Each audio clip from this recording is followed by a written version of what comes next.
Good day to everyone. I hope you're having a good time, and to start it off, we are going to present a storyboard tackling about the trigonometric identities performed by Group 4. In this topic, we can learn how trigonometric identities hold true only for the right angle triangle. The six basic trigonometric ratios are sine, cosine, tangent, cosecant, secant, and cotangent. All these trigonometric ratios are defined using the sides of the right triangle, such as adjacent side, opposite side, and hypotenuse side.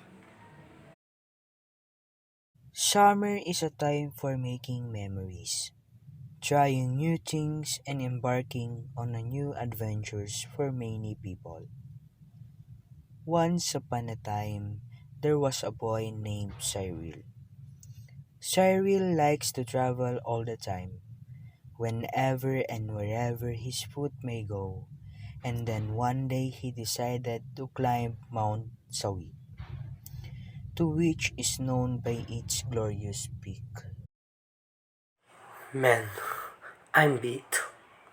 He got tired as he walked along the rocky mountain slopes, deciding each time to take a rest under the old oak tree. While he was resting, there came upon a high-class man standing in front of him, a shiny bald head, all in black like a ninja, pairing it with a long porcelain coat. Wake up, young man.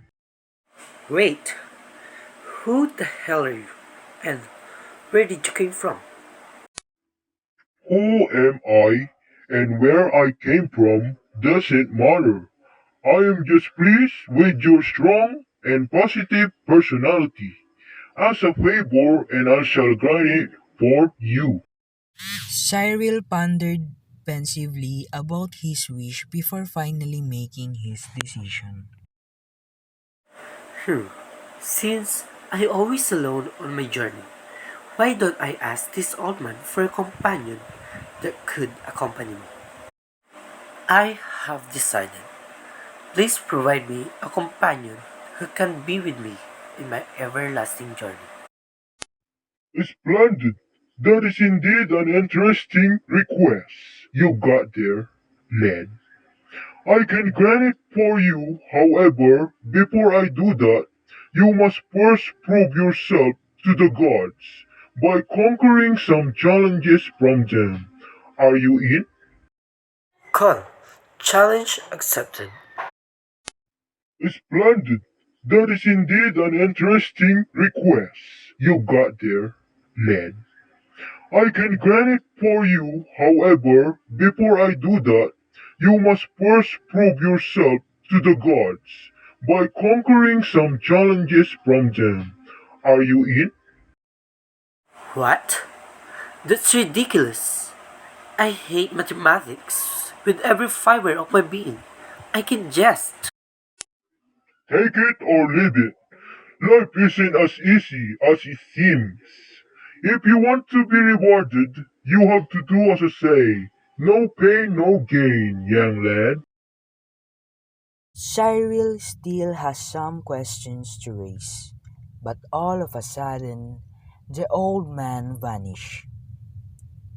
With his eyes widening, Cyril was left dumbfounded under the oak tree, and after a moment or so, he finally snapped out of his trance and stood up as he finally decided to make his way up the mountain, sauntering leisurely. While wandering aimlessly on the mountain top, he caught sight of three figures not too far from where he is. Said figures are Michael, Christy Joy, and Agnes, who just happens to be having their mountain climbing adventure too. Cyril marched towards them in glee and instant befriended them. And as they were trekking, Cyril's newfound friends offered him a helping hand to surmount the challenges given to him by the old man from earlier after having heard of his story. Great! Now that we have all become friends, we can teach you some techniques that will make pre-calculus easier to learn. Out of the blue, Cheryl suddenly got hungry as they continued their journey to the unknown. Behind a bush, one of them saw a leftover pizza, which was already very little. So, in order for them to get the exact and equal sizes, Agnes suggests to try and solve this by using the trigonometric Pythagorean identities for all of them to eat. One of the first things you guys learned about the triangle was the Pythagorean theorem. A squared plus b squared is equal to c squared. So what I'm going to do is that we're going to use the unit circle. We have our circle here. It's important because we knew it had a radius of 1. So then when I created a right triangle by drawing a perpendicular and laying to the x-axis, and I will create my angle theta, one thing we will determine was we can now rewrite our sides or a triangle as x and y. So by using trigonometric identities, we said the sine of theta is equal to y over 1 equals y. And the cosine of theta is equal to x over 1 is equal to x. Then we say the tangent of theta was equal to y. Why is this so important? Well, let's go around and ahead and use.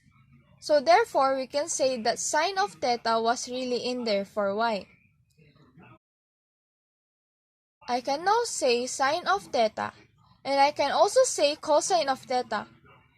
Well, if you say sine of theta and cosine of theta, and by using Pythagorean theorem, you know that sine squared of theta plus cosine squared of theta has to equal 1 squared or just simply 1. This is a Pythagorean identity. When you're ever coming across sine and cosines, you can use this identity to help you simplify answers or solve your equation. The other ones we can work on is you can also look at 1 plus tangent squared is going to equal secant squared. And our other Pythagorean identity is going to be 1 plus cotangent squared equals to cosecant squared. There you go, Cyril. Those are your 3 Pythagorean identities. They come from our unit circle and our triangle in there. And then also using the Pythagorean theorem, and please remember Michael suddenly remembered his friends who are from the group of reciprocal squad, namely 2 over 3, 3 over 2, and many more. He shared it to his friends while they were having their mountain climbing adventure. I remember my friends who happens to belong to the group of Reciprocal Squad. And from the name of the squad, each name of the members have an opposite name just like my friends, namely 2 over 3 and 3 over 2. There's the fact that 2 over 3 is a reciprocal of 3 over 2. Speaking of reciprocal, do you know that reciprocal identities is one of the trigonometric identities? I agree with you, Cyril. Knowing that trigonometric identities holds true only for the right angle triangle, and the fact that sine is the reciprocal of cosecant or vice versa, while the reciprocal of cosine is secant or vice versa. Lastly, tangent is the reciprocal of cotangent or vice versa. If you don't mind, can you please help me recall those reciprocal identities? Sure, from what I have learned in an algebra book, reciprocal identities are sine theta equal 1 over cosecant theta. Cosecant theta equal 1 over sine theta. Cosine theta equal 1 over secant theta. Secant theta equal 1 over cosine theta. Tangent theta equal 1 over cotangent theta. Cotangent theta equal 1 over tangent theta. So, when you multiply a number to its reciprocal, is it always equal to 1? Yes, Cyril, it is always equal to 1. For example, 2 is the reciprocal of 1 over 2. So, its product is equal to 1. If you are familiar with the word SOHCAHTOA, so means that sine theta equal opposite side over hypotenuse side. Ka means cosine theta equal adjacent side over hypotenuse side. And TOA means tangent theta equal opposite side over adjacent side. Then, cosecant x equals hypotenuse side over opposite sides since cosecant is a reciprocal of sine. Secant x equals hypotenuse side over adjacent side since secant is a reciprocal of cosine. And cotangent x equals adjacent side over opposite side since cotangent is a reciprocal of tangent. Very well said, Cyril. So in order to prove those reciprocal identities, we need to use those things that we have mentioned just now. Does sine theta equal 1 over cosecant theta? Same process with the other reciprocal identities now. We are very sure that sine theta equal 1 over cosecant theta. Cosecant theta equal 1 over sine theta. Cosine theta equal 1 over secant theta. Secant theta equal 1 over cosine theta. Tangent theta equal 1 over cotangent theta. And cotangent theta equal 1 over tangent theta are the reciprocal identity. After some time of presentations, lessons, and studies, Cyril made an incredible growth from loathing everything that reminds him of mathematics. He made a complete 180, deeming the said subject indispensable and fun at the same time. After a long tour of contemplation, Cyril went back to where he first met the old man. The thoughts of his favored request sending thrill all over his body.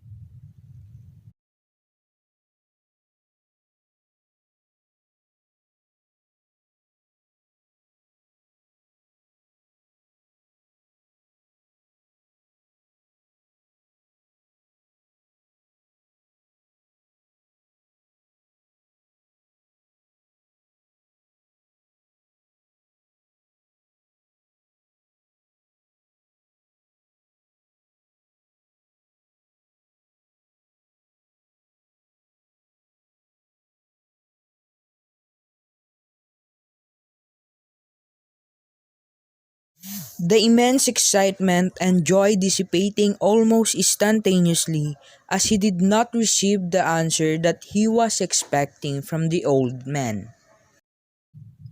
Cyril tried again and again, but to no avail.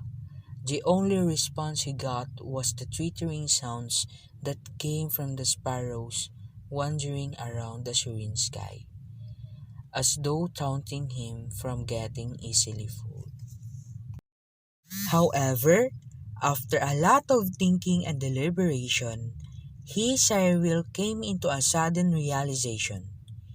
It is actually not the wish that actually matters. It is the determination and perseverance he acquired along the way of trying to conquer the challenges given to him, which eventually helped him unleash his fullest potential and passion in what he thinks he would never think highly of. As people always say, there is always a room for improvement. It is just a matter of choice whether you stay in your comfort zone or try new stops. Accept the hardship that life offers you and grow in the process.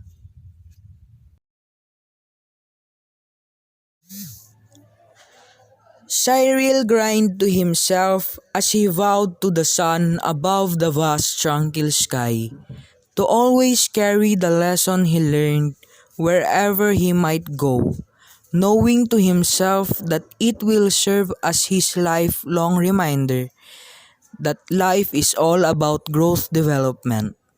But beautiful as it may seem, nothing ever grows inside their comfort zone.